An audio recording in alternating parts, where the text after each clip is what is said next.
ሰላም ጤና ይስጥልን ተመልካቾቻችን፣ ከአንከር ሚዲያ ዝግጅት ክፍል ያክብሮት ሰላምታችንን እናቀርባለን። በወሎ ያለውን ትኩረት በማድረግ በአማራ ክልል እየተካሄደ ያለውን የህልውና ተጋድሎ መረጃዎችን የምናቀብልበትን ዝግጅት ነው ይዘን የመጣ ነው። ወሎም የአገዛዙ ሰራዊት ዳግም ጋሸናንና ሌሎች ቁልፍ ቦታዎችን ለመያዝ ከፍተኛ የሆነ ሰራዊቱን ማስገባቱ ተገለጸ። የኦሮሚያ ልዩ ኃይል ጭምርም በከፍተኛ ቁጥር ወደ አማራ ክልል በተለይም ወሎ መግባቱን ነው ያገኘነው መረጃ የሚያመለክተው። ከደሴ ደላንታም በ40 ወታደራዊ ተሽከርካሪዎች በሺዎች የሚቆጠሩ ወታደሮች ተጭነው ገብተዋል። ወደ ላሊበላም በኢትዮጵያ አየር መንገድ አውሮፕላን የተራገፈው የአብይ አህመድ ሰራዊት ከላሊበላ መውጣት አልቻለም። ጋሸናን በከፍተኛ መስዋዕትነት ዳግም ለመቆጣጠር የአብይ አህመድ አገዛዝ ስምሪት መስጠቱም ታውቋል። በአማራ ክልል በወሎ አሁንም የአማራ ፋኖ ብሔራዊ ኃይል ምስራቅ አማራ ቀጠና ሚኒሊክ እዝ ከፍተኛ ተጋድሎ በማድረግ ቦታዎችን መቆጣጠሩን ቀጥሏል። አንከር ሚዲያ ማረጋገጫ ማግኘት ባይችልም ፋኖዎች የአንድ ያገዛዙን ሰራዊት ታንክ መማረካቸውም እየተነገረ ነው። በአማራ ክልል በወሎ ያለውን በዋናነት ይዘን ሌሎች መረጃዎችንም ወደ እናንተ እናቀርባለን። የዘውትር ተሳታፊያችን መስመር ላይ ይገኛል። እስቲ ያሉትን መረጃዎች አካፍለን። በተለይ ወሎ ላይ ያለው ሁኔታ ምን ይመስላል?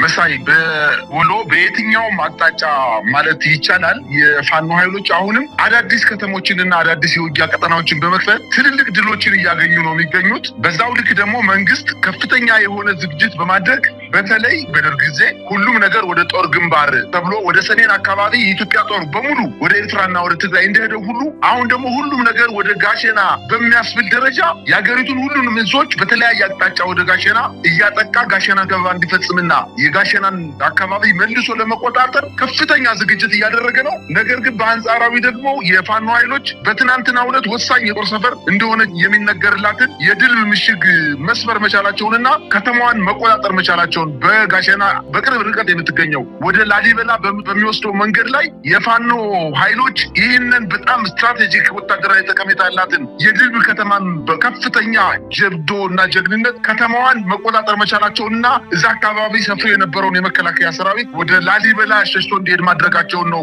ያሳወቁት። እንግዲህ ድል ከወልዲያ ጎንደርና ባህር ዳር በሚወስደው ዋና የፌዴራል መስመር ላይ የምትገኝ ስትሆን በአሁኑ ሰዓት በፋኖ ቁጥጥር ስር ገብታለች። እንግዲህ የድል ምሽግ መሰበር ከድል እስከ ወልዲያ ማለትም በቅሎ ማነቂያ፣ ደቦት፣ የሾበር፣ ሳንቃ፣ ቃሲም፣ ቃሊም መገንጠያ፣ አፍሪኬር፣ ጉዶበር፣ ጥቁር ውሃ እና ወልዲያን ሙሉ በሙሉ መቆጣጠር በሚያስችል ደረጃ በዚህ አካባቢ የመከላከያ ሰራዊት እንዳይመጣ ለማድረግ ከአካባቢዋ በጣም ስትራቴጂክ ቦታ መሆኗን ነው ማየት የተቻለው። ከድል እስከ ላሊበላ ማለትም ድል ኩልመስክ፣ ገነተ ማርያም እና ላሊበላ በሚወስደው መንገድ ላይ እንዲሁም ማጥቃት እንደሚቻል ነው ድልብ ከተያዘች በኋላ የተናገሩት። ከድልብ እስከ ጋሸና ማለትም ድልብ፣ ቀበሮ ሜዳ፣ አሁን ተገኝ፣ ሐሙሲት፣ እስታይሽ፣ ሐሙሲት፣ ቦያ፣ ጋሸና፣ መቄት እነዚህን ከድልብ ከተማ ሆኖ እነዚህ የጠቀስኩልን አካባቢዎች መቆጣጠር እንደሚቻል ነው ወታደራዊ ዜና ምንጮቻችን እየገለጹልን ያለው። ከድልብ እስከ ሙጃ ማለትም በቅሎ ማነቂያ፣ ወንዳች፣ ግዳን፣ ሙጃ ከተማ እንዲሁ የድልብ ከተማን በመያዛቸው እነዚህን አካባቢዎች የመከላከያ ሰራዊቱ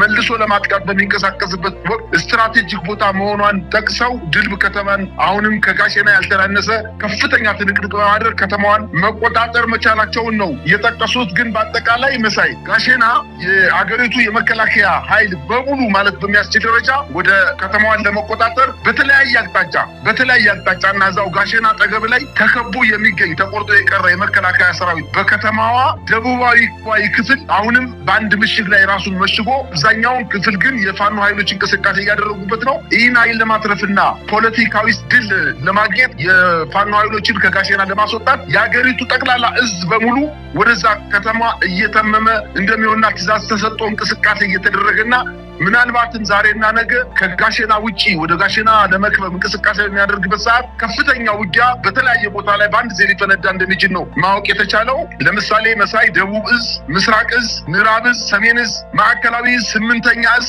ከነሙሉ ሜካናይዙ ወደ ጋሸና እንቅስቃሴ እንዲያደርግ ነው ትዕዛዝ የተሰጠው። ጋሸናን ለመክበብ የሰሜን ምዕራብ እዝ ከባህር ዳር ወደ መቄት እንዲንቀሳቀስ ተደርጓል። የሰሜን ምስራቅ እዝ ደግሞ በጨጨሆ በኩል አድርጎ ጋሸና እንዲገባ ትዕዛዝ ተሰጥቶታል። የደቡብ እዝ ደግሞ እና የምዕራብ እዝ ሁለቱ እዞች ባንድ ላይ ደግሞ ከደሴ ተነስቶ በኩታበር አድርጎ ወደ ፀሐይ መውጫ አዘንብሎ ዋድላን በመያዝ ስታይሽን አድርጎ ራስ አንጎት የምትባለውን ከተማ እነዚህ ከተሞች በፋኖ ቁጥጥር ስር የሚገኙ ከተሞች ናቸው። ከዛ ሻሪያ ገነት በመግባት እዛ መጨረሻ ላይ ቦያ አድርጎ ጋሸና እንዲገባ እነዚህን 8 እና 9 ከተሞች በማስለቀቅ ወደ ጋሸና እንዲጠጋና ከበባ እንዲፈጽም ለማድረግ ትዕዛዝ እንደተሰጠ ነው መረጃዎች የሚያመላክቱት።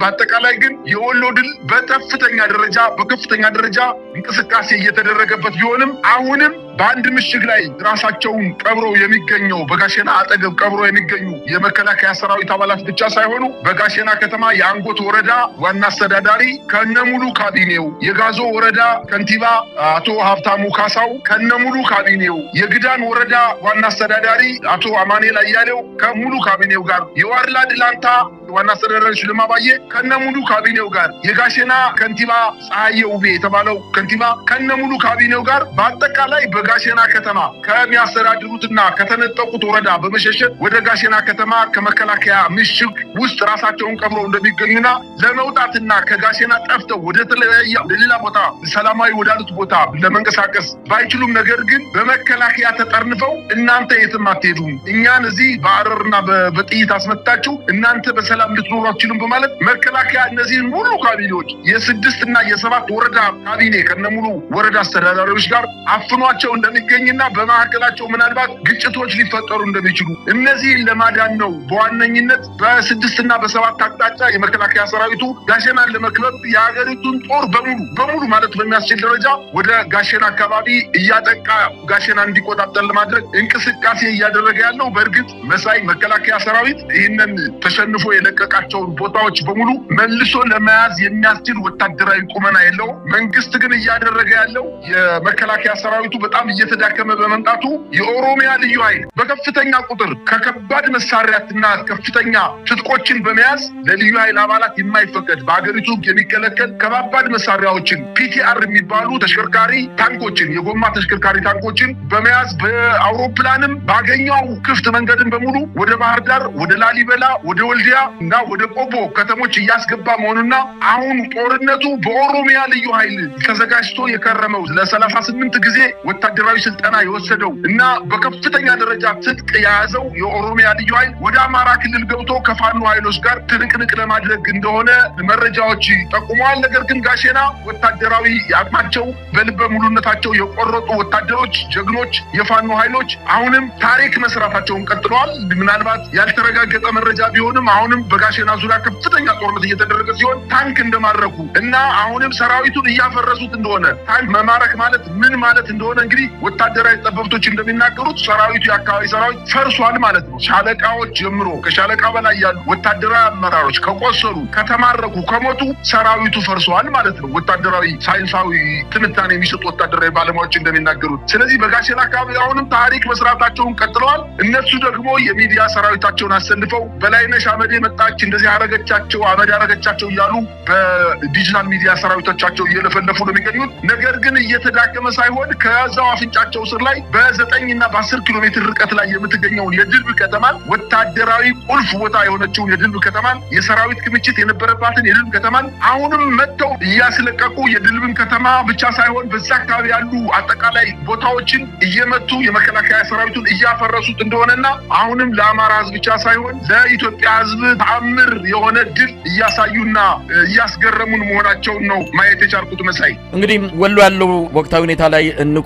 ጋሸና ያላትን ወታደራዊ ጠቀሜታ በተመለከተ ባለፈው ጦርነት ጀነራል ባጫ የተናገረውን እናስታውሳለን፣ ምን ያህል ቁልፍ ቦታ እንደሆነች። ነገር ግን ሊያጣጥሏትም አሁን እየሞከሩ ነው። ዳግም ለመያዝ ቀደም ሲል መረጃው እንዳቀበልከንም ከበርካታ አቅጣጫዎች ሰራዊት እያስገቡ ነው። መንገድ ላይ እየተቆረጡ እየተመቱ ያሉም አሉ። ነገር ግን ሙሉን የመከላከያ ሰራዊት አንዳንዶች እንደውም ጥቂት ጀነራሎች ሲቀሩ በሙሉ አማራ ክልል ገብተዋል ነው። ከአማራ ክልልም ወሎ ይገኛሉ ነው። የብልጽግና ወታደራዊ ሹማምንቶች ግምገማ እንደሚያሳየው ጋሸናን ማጣት በአጠቃላይ ወሎን ማጣት የመከላከያ ሰራዊት ሙሉ በሙሉ የመሸነፍ ምልክት በመሆኑ ይህን ነገር ባለ በሌላ ኃይል መቀልበስ ይገባናል ብለው እየተረባረቡ ይገኛሉ። እስቲ ወልዲያ ምንድን ያለው? ወልዲያ ላይ እንግዲህ ትኩረት አድርጓል። እነሱም በወልዲያ ምንም አይነት ፋኖች የበላይነት እንዳይከሰት የሚቻለውን ሁሉ እያደረጉ ነው። ወደ የትኛውም አቅጣጫ መሳሪያ እየተኮሱ ነው። ወልዲያን ዙሪያ ወደ ከበቧቸው ተራሮች በሙሉ ከባድ መሳሪያዎች እየተተኮሰ እንዳለ ነው የምንሰማው። መከላከያው መውጣትም መግባትም አልቻለም። እስቲ ወልዲያ ያለው ደስ ያለው ሌሎች አካባቢዎችስ በምን ሁኔታ ላይ ይገኛል? መሳይ የወልዲያ ነገር በጣም የሚያስደነግጥ ነገር ነው እየተመለከትን ያለ ነው። ምክንያቱም በደርግ ጊዜ የሶማሌ ጦርነትን ውጊያ ለመክፈት ከኢትዮጵያ አጠቃላይ የሚኒሻ ሰራዊት ሰልጥኖ አዲስ አበባ ከተማ ላይ የሰልፍ ትርኢት ሲደረግ በነበረበት አይነት ወልዲያ ከተማ ላይ ከተማዋ መሸከም ከምትችለው በላይ ሰራዊት እየገባ እንደሆነ የከተማዋ ህዝብ እጅግ በጣም ደንግጦ ከጎረቤት እንቅስቃሴ ማድረግ እንዳልቻለ ከዛ ላይ ደግሞ ባናቱ አሁን ደግሞ ከኮምቦልቻ